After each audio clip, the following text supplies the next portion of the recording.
Welcome to the Terrible Podcast with your hosts from SteelersDepot.com, where you can find all your latest and greatest Steelers news. It's Dave Bryan and Alex Kozora, always lit, talking Steelers. And now, here's Dave and Alex.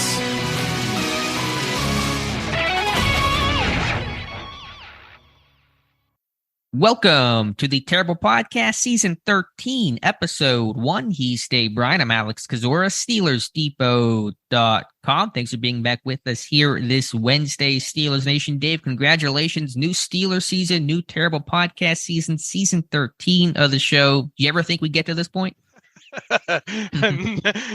Not if you listen to some of those early shows with me. No, I did not. No, it's a labor of love, obviously, and just like the intro said, just a couple guys talking football, and it really has been enjoyable throughout it. And here we are, kind of obviously a new season and a new era to boot. So many different things. Omar Khan, GM, new quarterback in Pittsburgh this year, and a lot of newness. So really exciting time. The Steelers reporting to training camp on Tuesday. So let's get after it.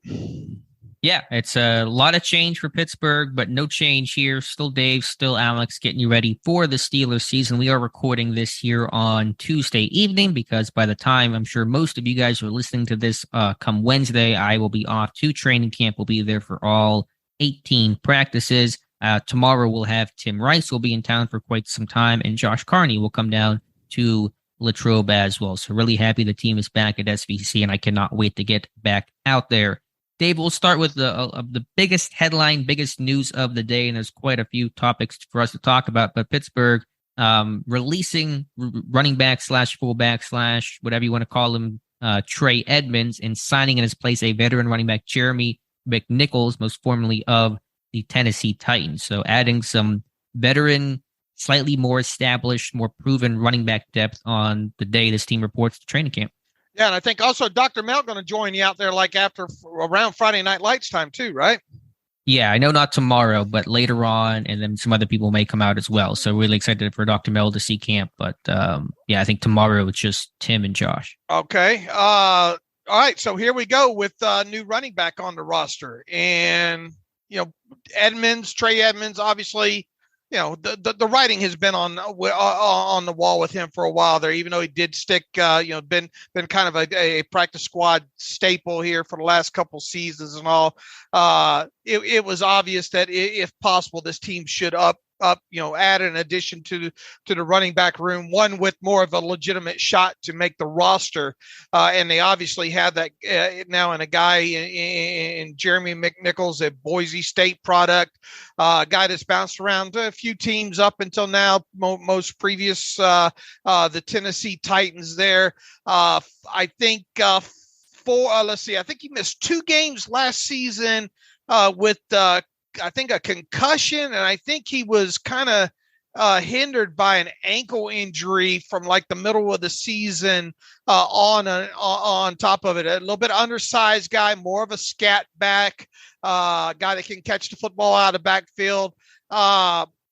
I haven't looked too deep as its pass protection. There is a willingness there. I think he's more he likes to cut on the edge in his pass pro. I think he's not afraid to eat up grass when going up the middle. Recognition, once again, I haven't looked deep into his pass pro, but at least the effort's there. I don't think he's ever been a huge special teams guy in the league, and obviously at his size, that's probably not surprising one bit there. Explosive play aspect of it. Only one run of 20 yards or longer, and I think that run was right at 20 yards as well. I think he's got 3 more explosive plays coming via the passing game. Real slippery, I think, in kind of the screen game, which will be good. But I don't consider him a lock to make the roster right now, but I do think there is a path for him to do so if he stays healthy and he picks things up quickly, and obviously see how the rest of depth chart goes with a couple of those undrafted rookie free agents that we've talked quite a bit about as well, too. So, I guess in some aspects we get our wish. We get another running back in the room that, once again, has a legitimate chance at making the roster. And look, regardless of who they were going to sign, Najee's still going to be the workhorse, the bell cow.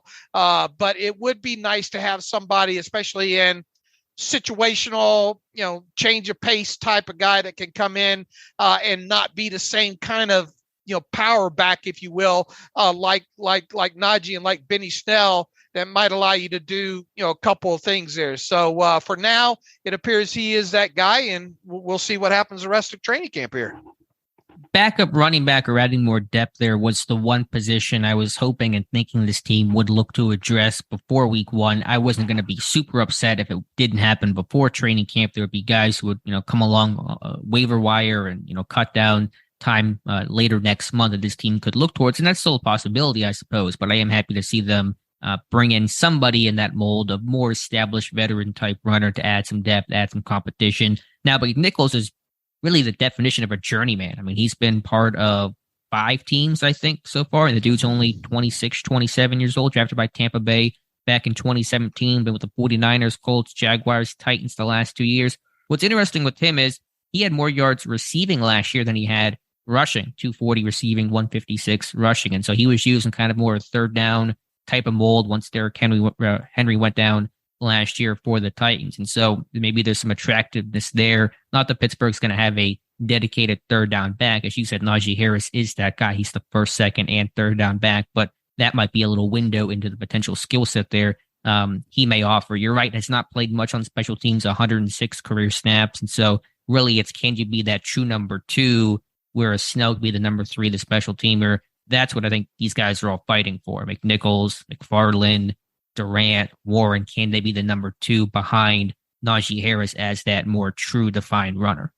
I thought when I was searching out his explosive plays, in my head, I thought it was going to be a pretty decent list of about, 10, 12, 13 of them, something like that. I was a bit surprised that it was only 4 in total. He did, obviously, coming out of college. I know there was at least like a 180-yard or 85-yard run at Boise State, but obviously this isn't college in that. But I was expecting a little bit more explosive play NFL history in his stats, but that wasn't there. But look, we'll dig deeper into kind of his pass pro and stuff like that. He does seem to have reliable hands, and once again, this was needed on the roster, a more experienced guy, and more of a kind of a change of pace guy, as you mentioned there. And we'll just have to see how it plays out, who pushes who, and if he can grab a roster spot here. Exactly. There is no guarantees going to make it. If the cuts had to be decided today, would he be the guy? Really, who the heck knows? They're going to figure this out throughout this whole process. You can say that he's on the roster as of today. It ultimately is not going to really matter a whole lot, but there is that competition. There is a bit more of a known, quality to his game. The other thing on his bio and background, I believe he had 9 fumbles in his college career at Boise State. No fumbles in the NFL so far, just 130 career touches. So it's not a big volume of snaps and touches overall, but good to see fumbling has not so far been an issue with ball security, the quickest way to the bench. And so he'll have to make sure that doesn't become an issue this summer. Right. So that's the signing there. And again, Trey Edmunds released. And so now we're down to just 3 pairs of brothers, the Watts, the Davises, and now the Haywards. And we'll see if they probably won't leave camp or leave the summer with 3 still on the 53-man roster, because the Davis brothers, it'll be a miracle if one of them makes the 53, and then we'll see what happens with the Haywards and the Watts. Right. All right, Dave, so that's the big news of the day in terms of adding Jeremy McNichols. The other big news of the day, Pittsburgh reporting to camp, had their conditioning test at 4 o'clock, and then the big question was, today's a day where teams put their players on PUP, and you kind of have a general lay of the land in terms of the injury outlook and the health outlook of the team.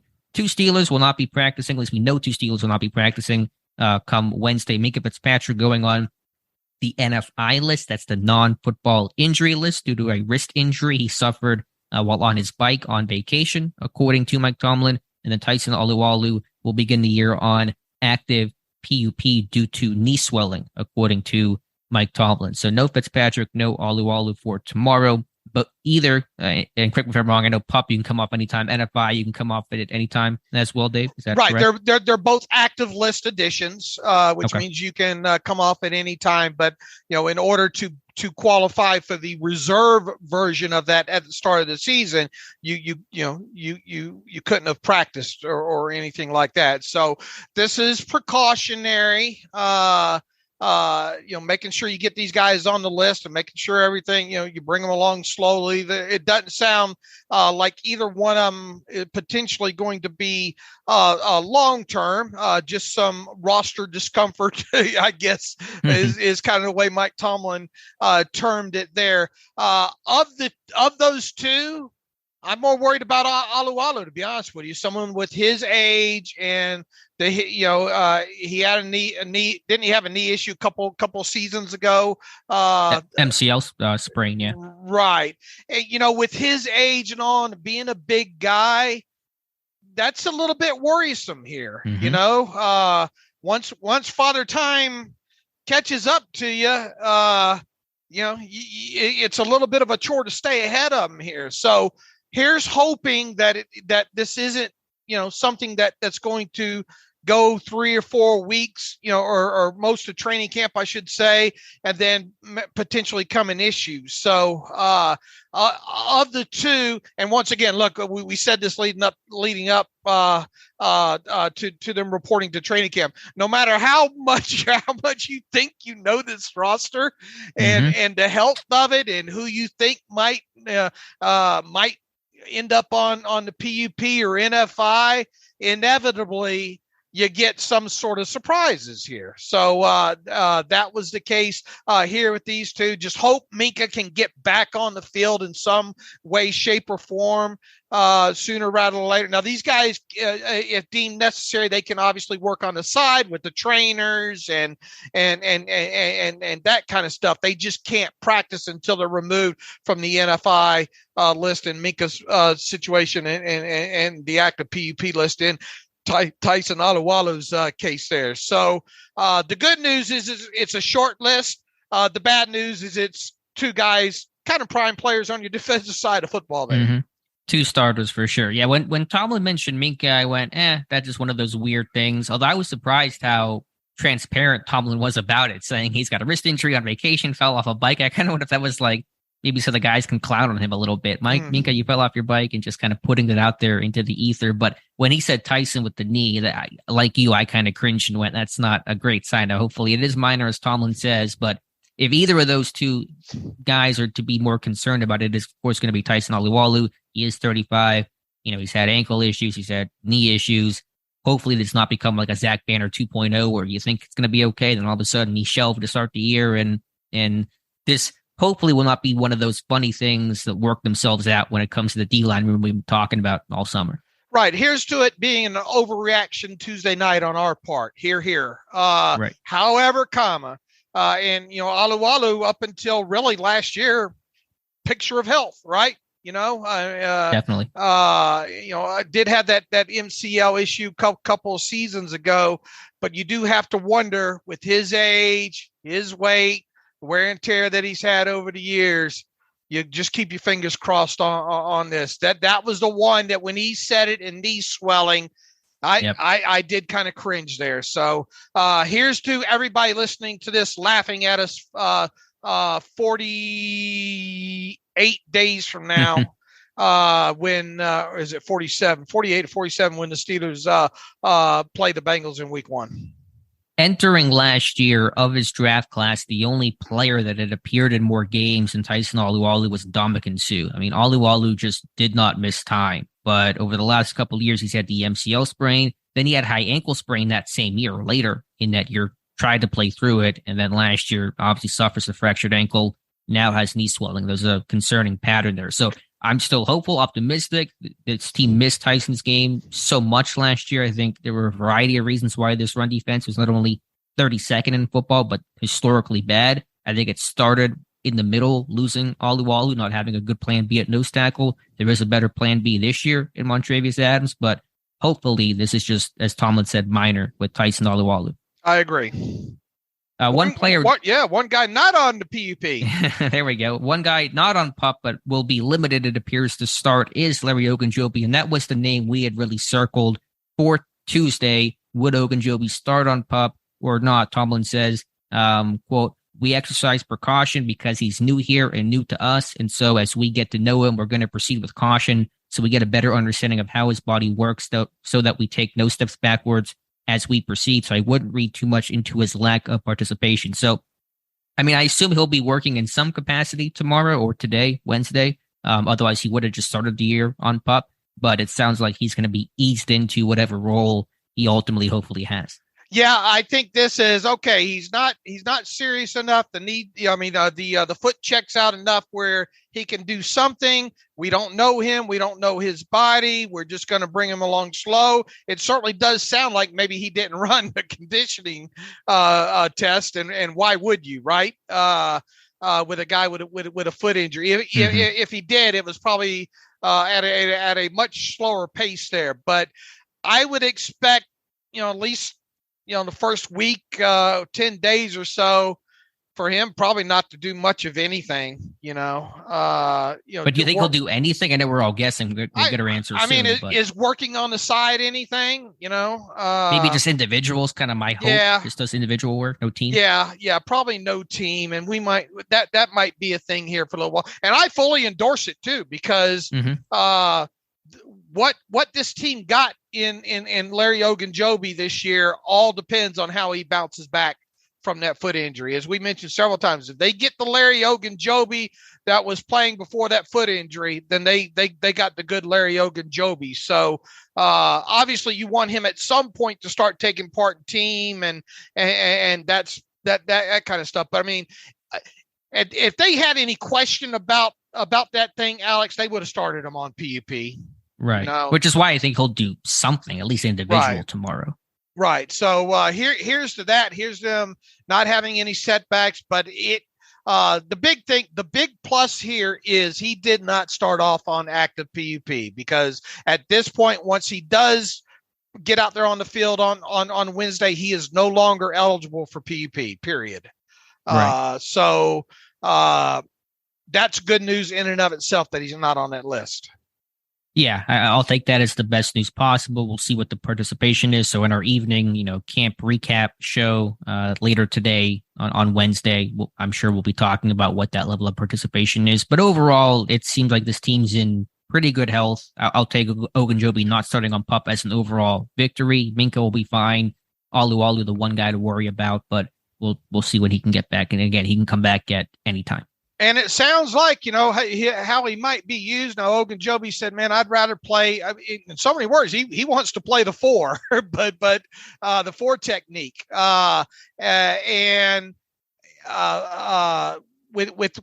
that, he gave the political correct, I'll play up and down the line. I can play nose and all like that. But to hear, kind of Mike Tomlin talk about it as well, too, it really sounds like this is going to be a sub-package guy. Yeah, and that was kind of my thought, 3-tech sub-package pass rusher. Although I do have one bone to pick with Mike Tomlin, because he talked about, the question in so many words was, is he a base end? Is he a sub-package guy? What is he? And Tomlin said, we don't spend a lot of time thinking about our base Okie defense because we're only in it. And I think he was not trying to give an exact number, but the guesstimate number of 18%.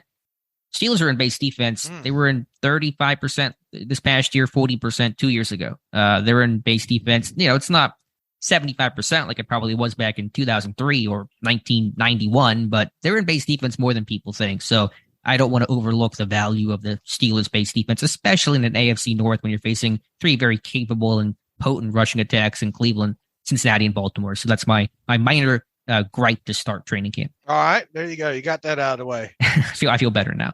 What else did Mike Tomlin say? It was fine, but Tomlin's not going to say a whole lot. And really, there's a lot of questions being asked that even Tomlin does not have answers to right now. And I think Tomlin understands that. And he made the important point I talked about Monday on the Terrible Take. You can't get too high or too low on this quarterback battle and process, especially with Kenny Pickett. Everyone's going to want to micromanage every throw he makes or doesn't make, and day that he has, good days and bad days, and try to draw sweeping conclusions from that. And you just can't do that. You'll drive yourself crazy if you try. And so you take it one day at a time, one step at a time, and go from there. And that was essentially Tomlin's spin on all the quarterback questions he'll, of course, inevitably be asked about. Right. Look, and that's still not going to stop you from charting the stuff and us talking about day-to-day kind of performances and that kind of stuff. But let's not, one bad practice is not going to cost somebody a spot on the depth chart. And even though Mike Tomlin tried to get that out of the way, this is the elephant in the room. I know the media is going to be asking about this, good, bad practice and all that. It's not going to stop it. He'll get questions right out. Shoot, how did Kenny look today? And even Kenny doesn't know where he's going to be on the depth chart right now. But at least Mike Tomlin did, at least it seemed like he said that it's going to be the same rotation, at least at the start, as it was coming out of OTAs, which would mean Trubisky 1, Mason Rudolph 2, Pickett 3, and Oladokin 4. And Mike Tomlin said he's not concerned about getting guys proper amount of snaps, although we'll see. Especially come preseason games and all like that. I mean, because look, you want to get Mitch as much work as possible here, right?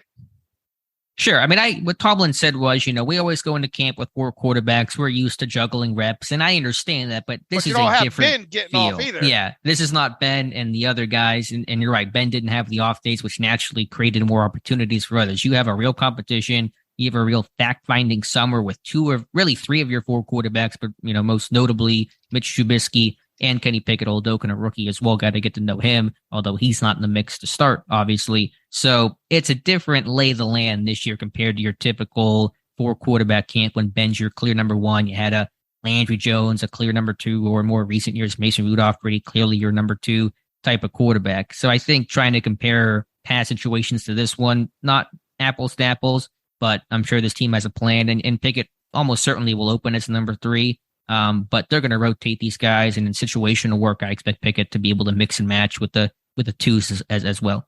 Right, and that's one thing that you'll obviously be able to visibly see and report on daily of who did what, when, and where with what group.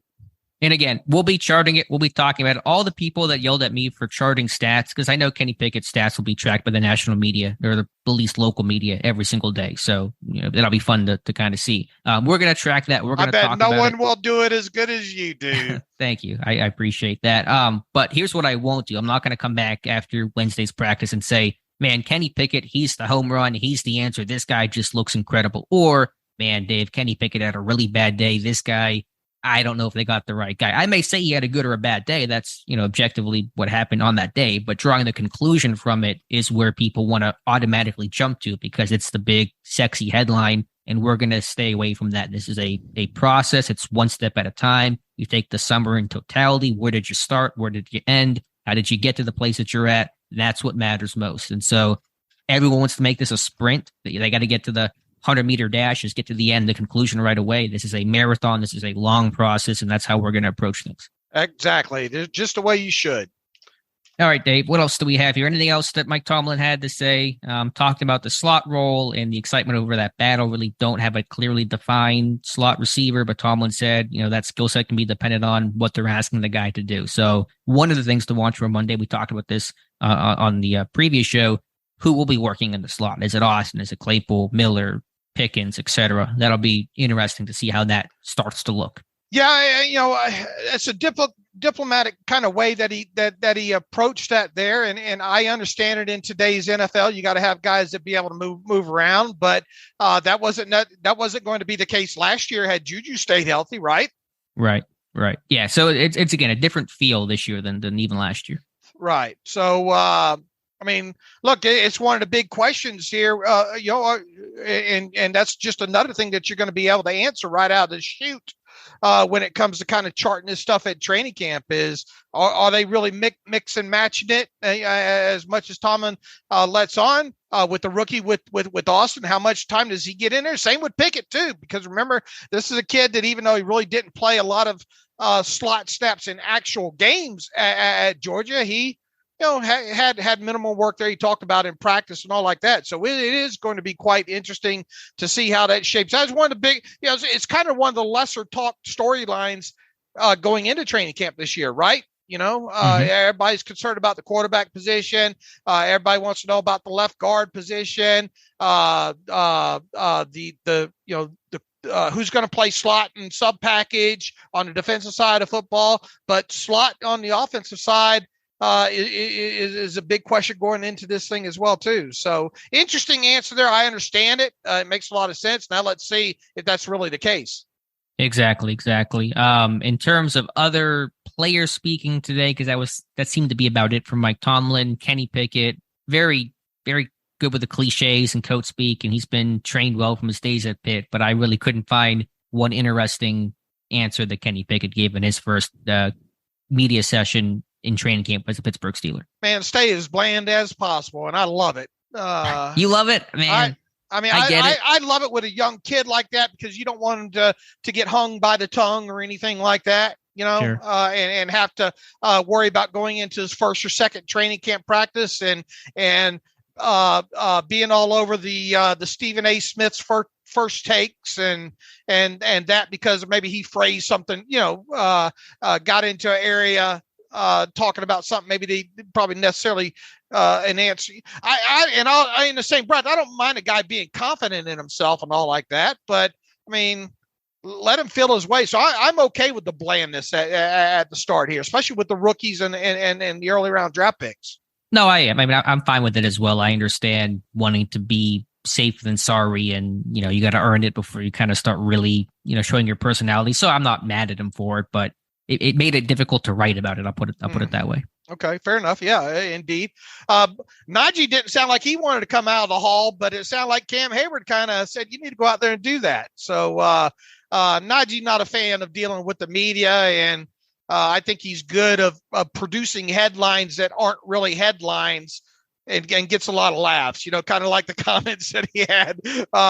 He did for as long an interview that there was there on with Bryant McFadden, there's a whole lot of nothing in there, Yeah, Najee, and that's kind of the opposite of Pickett, where Najee will be himself and not give the cliche canned answers. And again, I prefer guys to be honest, and I like that for a lot of reasons, business and just kind of personal stuff. But I'm fine with whatever path guys want to take. But I think with Harris you're right. He can say a lot, but not ever really get himself into hot water because he understands where the line is at, but he's still able to be himself and show his personality and have fun while not drumming up this serious top of the paper type of headlines. Exactly. So did he say anything that I guess ultimately that really amounted to anything worth talking about for us? No, just some of the same old stuff, leadership and all like that stuff that he's talked about 14 times so far during this offseason. Yeah. But it is interesting, as you said, Kim Hayward kind of making Harris talk to the media. And remember, it's Hayward mentoring Najee Harris this year. And so to see that little mentorship in that moment was maybe the most interesting thing of all. Right. And look, I mean, he's learning the Steelers way, for sure. Yeah, I think Najee's doing a great job, and obviously he'll be counted on quite a bit. And not expecting to really have a lot of camp notes on Najee Harris this year because he should spend a lot of time making sure he's healthy and ready to go for week 1 against Cincinnati. Let's see. Anything else here, Dave, to talk about from the first day of the team reporting? I think we kind of hit on basically all the important news and stories of the day. Did you scroll through real quick to see if we left anything out? Yeah, let me just scroll through here. TJ Watt excited for camp. I thought he had a good spin on the value of camp, and because as you pointed out, most of these guys have not been to Latrobe before, and yeah, so that's 21 players on this 21 players on this 90-man roster have been to Saint Vincent College. Prior to this year, that leaves 69. Nice. That have not. And really, with Christian Kuntz is one of those 21. I think he was only there for a day or day and a half or something. Because back in 2019, he was added to the training camp roster real late in the process there. Yeah. By the way, Kendrick Green speaking today really seems like he's going to be working at left guard. Talked about settling, I guess, back in at left guard after playing most of his time there at Illinois. And so I'm going to assume second team offensive line tomorrow will have Kendrick Green featured at left guard. Yeah, and I think his days, barring emergency at center, are about over. You know what I'm saying? And that doesn't hurt my feelings too bad. Now he did say, "Look, I can swing. I can play all three if needed be." But once again, this was one of the kind of the storylines going into camp this year was that left guard battle, and that was kind of sort of the subject of my terrible take on Tuesday was about Kevin Dotson, and we've of course mentioned him running through the 90 and 30 series and all like that. This guy's got to come out of this camp with the left guard job.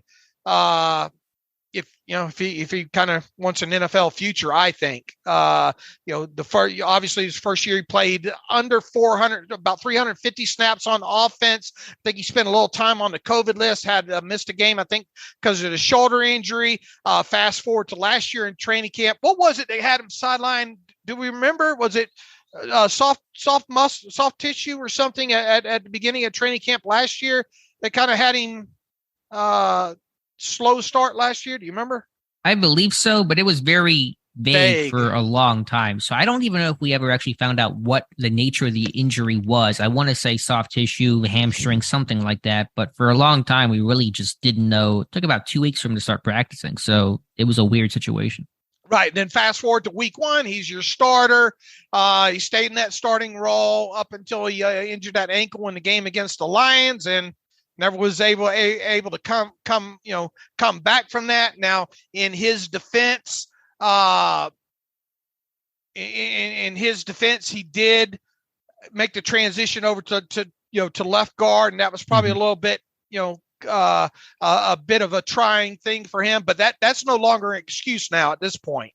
So this is a guy that we thought may have been a steal when they got him a couple of years ago, where they got him, but he's got to start showing that. So this is a big camp for him. Here's where I'm at on Kevin Dotson. Not only does he need to win the left guard job, we needed to come out of this summer saying, man, Dave, we're so excited about Kevin Dotson playing left guard. Like, this guy has all the talent in the world as a run blocker, as an athlete. He should look great this summer going against guys who might be rookies or more fringe type players. He needs to have a good looking summer, both obviously in practice and in games. If we're not coming out, not just him winning the job, but being excited about where he can go this year, that's to me is the bar for Kevin Dotson in year number 3. Yeah, look, I mean, you should be telling us right from the get-go with him, right? Yeah. It should be, man, Dave. This isn't really a battle here, right? Now, I will say the man I'll be facing most days, Cam Hayward. I mean, that'll be a great task. That's a great way to get better, is facing Cam Hayward right at the end every single day, and so that'll be his task in his matchup. Yep, absolutely. I did want to go through just kind of quickly here some of the. And I just nerd out about this a little bit, some of the potential offensive line combinations, because there's going to be so much intrigue and focus on this offensive line. And obviously we'll get our answer here starting Wednesday evening. But first team offensive line seems to be pretty cut and dry in terms of what we expect the lines to look like. Dan Moore at left tackle, Kevin Dotson left guard, Mason Cole at center, James Daniels right guard, and Chukwuma Okorafor at right tackle. Is that a good expectation for how the first team O-line should look? Absolutely. And then second team is where it gets a little more interesting. I have Joe Hague at left tackle, Kendrick Green at left guard, J.C. Hassenauer at center, John LeGlue at right guard, and then Chaz Green at right tackle. Any thoughts there? On paper, or coming out of your mouth, it sounds about right. The question is, could it be Chaz Green at right tackle or Trent Scott? We'll see what happens there. Third team, I have Jake Dixon left tackle, Trent Scott at left guard, Chris Owens at center, Nate Gilliam at right guard, and Jordan Tucker at right tackle. I don't know how third team's going to look, because Owens has been working primarily guard during the spring. He was a center at Alabama. Will Nate Gilliam get time there? I'm not really quite sure. Will Scott play guard or tackle? I don't really know. And so how that third team O-line works is, to me, it's going to be pretty interesting. I agree. And that's something that'll come out in the wash real quick with you through the first couple of practices, I think, as well, too.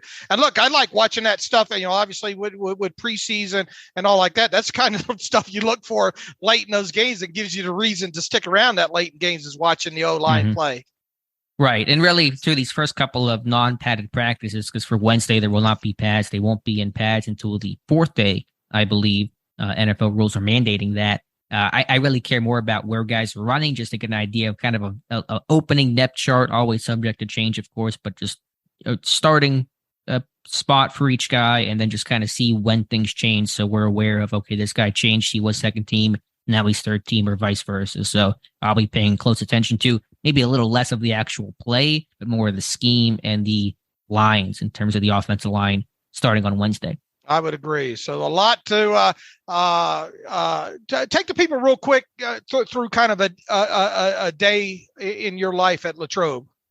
Yeah, well, actually, one other change for camp this year, it's a 1:55 start. Always used to be 2:55, so an hour earlier, which I'm good with overall. But basically, they'll come out. The guys will come out about half hour, 40 minutes early. The first guys will come out on the field, and then just going through warm-ups, and they'll start just basic install stuff. And then they'll start off with the stretch line, obviously, some individual drills, and they'll kind of rotate and oscillate between team drills and special team drills. So team drills 11 on 11, and then special teams. Then they may break into 7 on 7 later, then followed by team drill overall. So it's about 50 or so team plays, 11 on 11 plays each practice, broken up by special team sessions in between. So that's a loose recap of it, and you'll hear all about it during the report on Wednesday. Right. Dave, I want to talk about my roster prediction. On Monday, we talked about your Steelers pre-training camp roster prediction. I said mine would be different in a couple different ways, and so we'll kind of run through that. We won't spend as much time on mine as yours, because obviously the majority of the selections here are going to be the same, but I'll start things off here with quarterback. I have 3 as well: Mitch Trubisky, Kenny Pickett, and Mason Rudolph being kept. So I think you're in agreement there.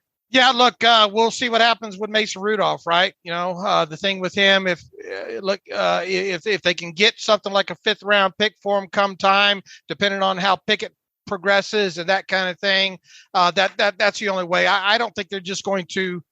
They would have to have a lot of reason just to cut him outright, I think, and he would really have to be bad throughout training camp and the preseason for that to happen. So unless they if Pickett progresses nicely, and Mason just falls off the wagon, I don't see him going anywhere.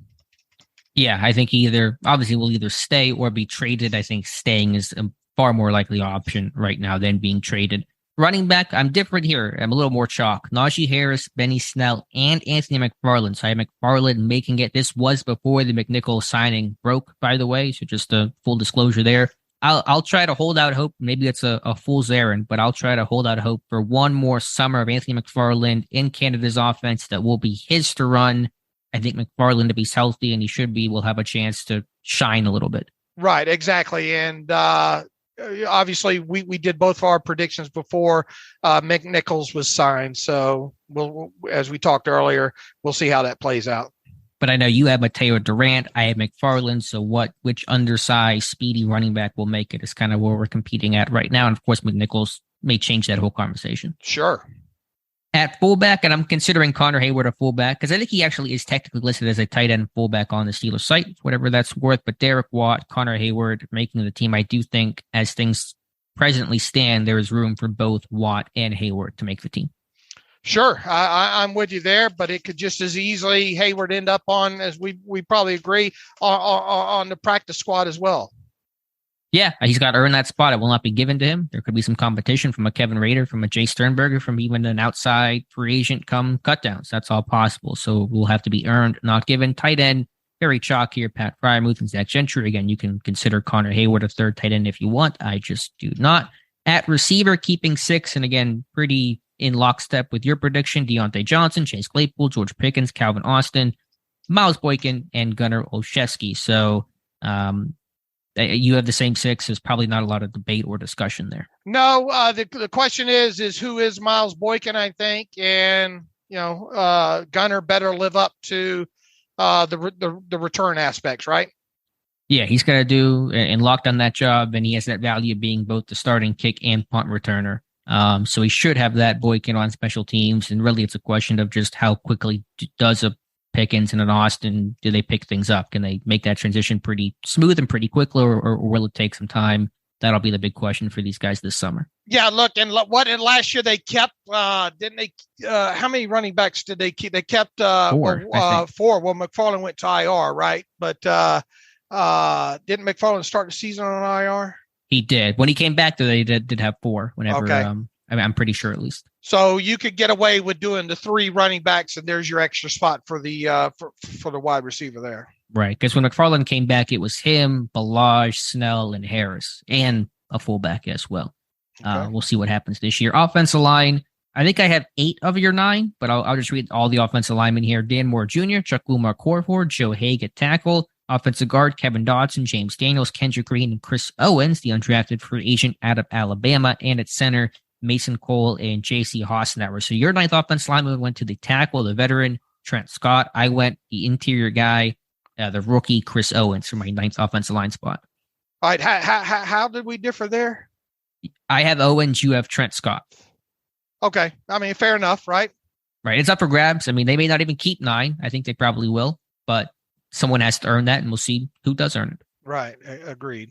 Defensive line, another difference here from yours. I'm keeping 7. I know it's so rare it hasn't happened, if ever, before in Steelers history, but I'm going 7 here and just keeping them all. I'm making the easy choice of just keeping Hayward, Wormley, Latimer, Leal, Ogunjobi, Alualu, and Montravius Adams as my 7 defensive linemen. All right, so you went 7 after all. I did, just because I don't know which guy you want to take off from that list. It's not going to be Hayward. Won't be Leal. Ogunjobi, assuming he's healthy, he'll stay. Wormley would take a lot. And then in terms of the nose tackles, I know you don't have Adams on your list, but has that feeling changed at all, seeing Alualu start on PUP with that knee? Oh, yeah, absolutely. Without a doubt, right? Yeah. Who's your backup nose tackle? With everything that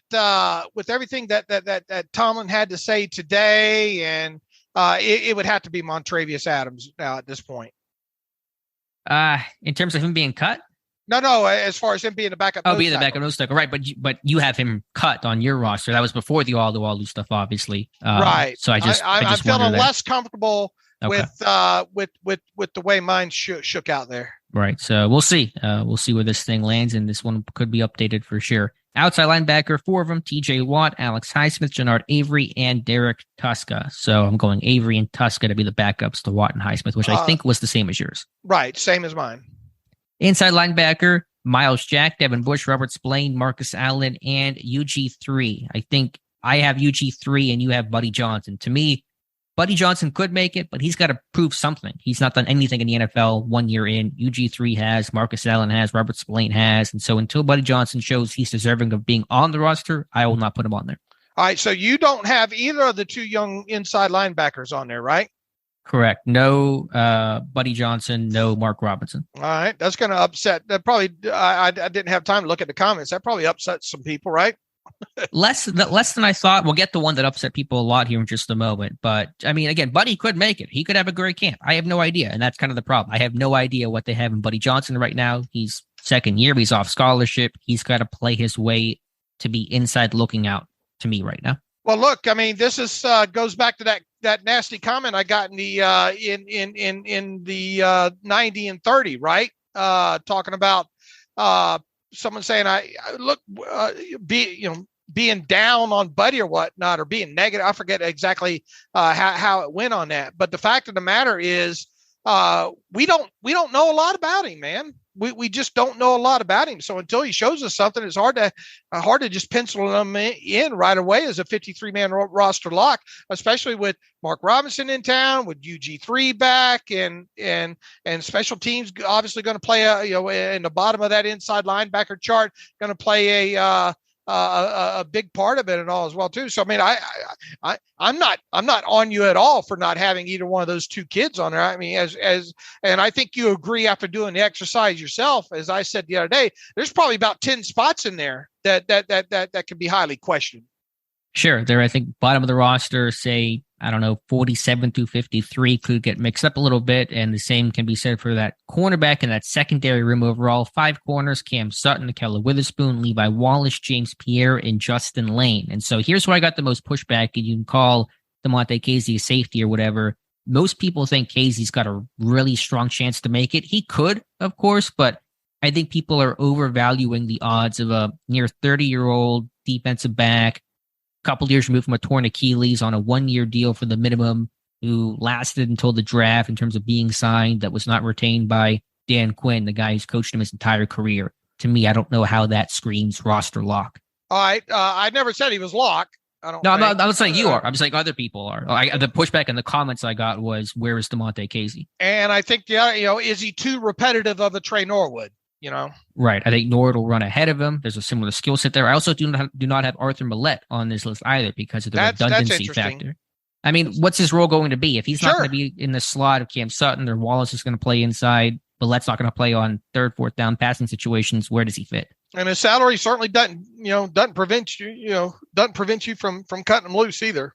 Right. So that's probably the two most controversial things. I have probably less Millette. I don't think people really care about that, to be honest with you, but leaving Casey up. But again, he could make it. I mean, we'll see how it looks in camp. I got to get eyes on him, but I don't know why he's being considered like this slam dunk dude is going to make it guy when there's a lot of factors, I think, working against him. All right. So what do we have left here? The safeties. You got all the the safeties. Yeah, Minkah Fitzpatrick, Terrell Edmonds, Trey Norwood, who I'm considering backup slot corner, dime defender, and Miles Killebrew. Okay. So only 9 defensive backs. So that's where the one. Casey to me was 54 on my roster, but because I went 7 defensive linemen, I went 9 defensive backs. Okay, and you had the same specialist, right? I did. Though Harvin needs to have a good summer, and then practice squad. I'm not going to read up all the names here, but Buddy Johnson being there, Mark Robinson being there, Chris Oladokin being there, Cody White, Anthony Miller, Donovan Steiner. That's Doug Costin. I'll put Doug Costin on there as well. All right. So who did we have different there? You have Pierre on. You have Gilbert UG3 on. You have Montravius Adams on. Owens. Owens on. And McFarland. So 5. We differed on 5 players there. So 5 and 5 is 10, right? I mean, that's roughly the and I think I put that in my recap that is roughly about 10 players, right? So that's kind of where the gray area. Obviously, throwing in Jeremy McNichols into this, is another player going to be interesting to watch there on top of it. So, I mean, it passes a sniff test that way because there's usually a good handful of maybe up to a dozen players that you could probably question. Sure, I think, and maybe I'm wrong about this, maybe it's a prisoner of the moment, but I feel like us being 5 players apart each is a lot of separation for where this team is usually at. And generally, it's maybe 2 names we're differing on, but 5, and potentially you could argue more, to me is kind of interesting. Okay, I mean, this is a younger team now, so that adds up as well, too. So, look, I think we're going to get to, by the time that first preseason game is over with, I think we'll come more in line. Oh yeah, I mean generally that seems with to be each how other, maybe not the actual, but right, yeah, you and I though. Have you ever hit a? I mean, it's next to impossible. There's so much change anyway. Nobody ever hits a pre-training camp 53-man roster prediction. Have you ever hit one like after the? I don't even think I've even hit one after the second preseason game. Have you ever hit one as your final one? I've always feel like I'm always like one off somewhere. I want to say I'm at least one off every time, even in a final one. I don't think I've ever hit a final 53-man roster exactly right. And then it's tough because someone makes it and they're put on IR and there's the procedural stuff and guys come in. So there's a lot of difficulty in trying to do that. But we usually pretty close by the end. But at the start, it's kind of a crapshoot. Yeah, I feel disappointed myself if I don't come within like 2 or 3 at least. Okay, gotcha. So yeah, next one of each of our roster predictions will come out after the first preseason game a couple weeks from now. Agree. All right, Dave. Anything else you want to talk about? Again, we'll do the Wednesday show, the post-training camp recap Wednesday evening. If there's something else to talk about, we can get to some reader emails and close out today's show. Real quick about your best worst case scenario post. You spent a lot of time on that. So you want to kind of give it some due real quick? Well, thank you. Yeah, it was like over 10,000 words. It's hard to recap though, like a fictional thing. If you're not familiar with it, it's an annual thing I've done for 8, 9, 10 seasons now of just kind of a fun, creative writing exercise of what a, semi-realistic best case and worst case scenario can look like for each guy. So Kenny Pickett in his best case becomes like a top 10 quarterback, always right in the mix. Worst case, flames out pretty quickly. Pickens, I think literal best case scenario could be a Hall of Fame. So worst case kind of being a guy that never really gets it. Mark Robinson, special teamer. Worst case, I have him playing rugby for like the San Diego Legion or whatever, something like that. So it's hard to explain, but people seem to enjoy it. So if you have a lot of free time, you can just search best worst on Steelers Depot and read that whole novel I wrote. All right, why don't you tell the people about Lynn Testa being back?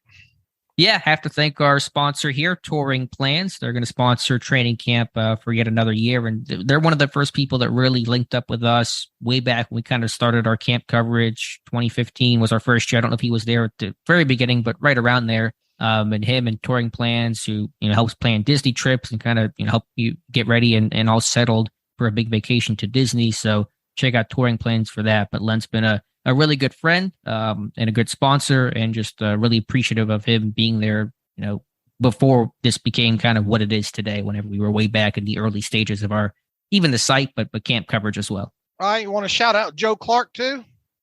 Yeah, Joe Clark. He's moved up the Steelers Depot ladder into a bigger and more prominent role, and he's just been a fantastic find for the site and does tremendous work, and really excited to have him on the Steelers Depot team. Agreed. He really has progressed quickly and does all the things that kind of we look for additions that kind of does the line of work that he does. So really, really proud of him and the work that he does there. All right. Anything else you want to get to? Some reader emails here?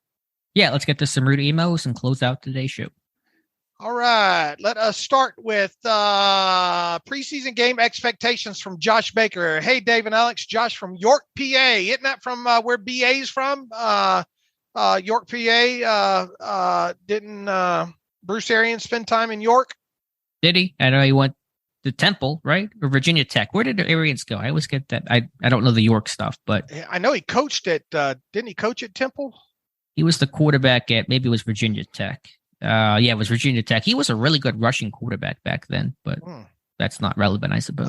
He says, here's my first email. I've been following the site for years and struggle to listen to any other Steelers podcast due to obvious bias, terrible hot takes to please fans. Here. Thanks for that, Josh. He says, my question, I'm going to my first Steelers preseason game, number 1, against Seahawks, and don't know who I should expect to see play. Which starters besides Cam, Najee, Minkah, would you expect to sit? Thanks for any of your thoughts you might be willing to share. Well, I think you got a good start there with Cam and Najee and Minkah and TJ Watt. Only 3 preseason games this year, though, and you got a couple of new guys that you're probably going to want to take a little bit of a look at, right? So who would you, and a lot younger roster this time around as well, too. So who would you think Alex might not play in that first preseason game? Man, that might be the list. I mean, Miles Jack and Alex Highsmith, Tyson, but that's an injury related thing potentially as well. It'll be, I think, a pretty short list of guys, not playing in that game, because it is a younger team and there are so many guys that are new or, in different roles and situations that have to prove themselves. And as you mentioned, only 3 preseason games. Pittsburgh still had 4 preseason games last year because they played in the Hall of Fame game. So their schedule was kind of the same. This is the first year they're doing the 3 preseason circuit. And so aside from the guys named there, maybe you could add 1 or 2 others, but generally speaking, a lot of these guys are going to play at least a little bit. Yeah, you would think so. I mean, you got some new offensive linemen you got to look at, Mason Cole. And so, I mean, the list probably isn't, and we'll see how Deontay, I guess Deontay's not going to play, I suppose. I don't know. It depends on how much you're going to move him around and all, right? Yeah, I think for the first game, my guess is either he plays a very, very, the first drive or sits out entirely. I mean, do you want him don't you want to get him some work if Mitch plays in that game? Yeah, that's a fair point. I'm just trying to spitball other ideas. Right. If you had to pick another name, it might be Deontay. I guess this is as good a time if any for a person like him to attend a first preseason game. With there only being 3, right? Right. Yeah, that's a fair point. Josh, have a great time when you go to that game for sure. By the way, Bruce Arians is from York, PA. I don't know how you do that, but he is from York. I had heard that somewhere down the line somewhere. All right. Well, there you go. I think one of the who was one of the beat writers that was it Mike Byers? I think that always seemed to get some interviews with him. a few years ago. From what paper's in the York area? Do you know? Is it?